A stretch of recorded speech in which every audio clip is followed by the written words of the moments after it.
So here we have the Mini John Cooper Works Clubman on an 18 plate. I'm going to start off by showing you inside the boot, and then we'll hop in and run through some controls on the inside from there. As we approach the back of the car, you can see we have reversing sensors, plenty of boot space as well, along with the 3 individually folding rear seats should you wish to increase this space even further. Okay, now that we're inside the car, we're going to start with the dials. On the left-hand side, we have the rev counter. We have the speedometer in the middle and the fuel gauge on the right-hand side. Also in the middle, you can see the total miles for the car, which are 32,932. You can change the information displayed there. For various bits of trip computer and fuel economy information, you can also have a digital readout for the speedometer. We also have a speedometer on the heads-up display, which you can just about see there. We back out to the steering wheel. On the left-hand side, first of all, we have cruise control and speed limiter. We then have stereo and phone controls over on the right-hand side. We have the plus and minus paddles so that you can change gear manually with this automatic gearbox, should you wish to do that.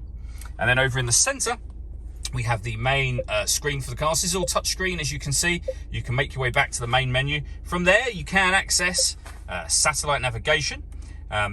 There's a full video showing how this system works on our website and on our YouTube channel, but you can see a nice clear color display. This is the extra large screen, so the extra wide.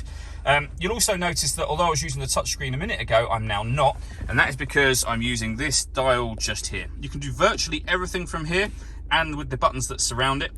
So for example, I can push that dial down to go into our music menu. We can highlight the radio, so you can see DAB, FM radio, Bluetooth audio to listen to your own music, and USB input as well. The dial is very easy to use whilst on the go, and this is where you pair your phone under the Manage Mobile Devices section.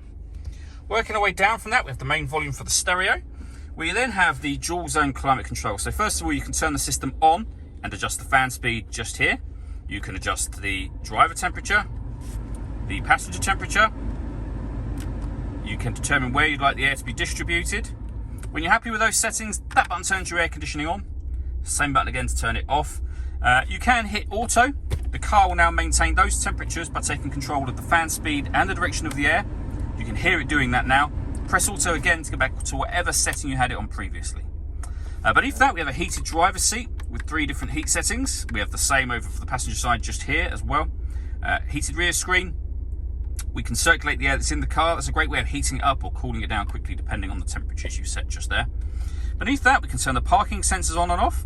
We can turn off the stop and start. This car is designed to cut out when it's stationary in traffic to save you fuel. The system is off when the orange light shows just there. You can start and stop the car from here. We have our traction control, which you can turn off from here. We can change the driving setup of the vehicle, so you can put it into sport mode, mid mode, which is your normal driving mode, and green mode as well. Under that, we have a 12-volt charging socket, the USB input, and the gear lever for the fully automatic gearbox.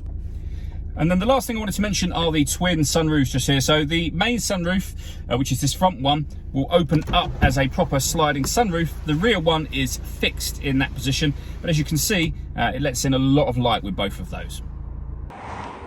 All that leaves me to say is thank you for taking the time to watch this video. If you'd like to come and see the car for yourself and have a test drive, please feel free to call any of our MJA sites. We'd love to hear from you soon.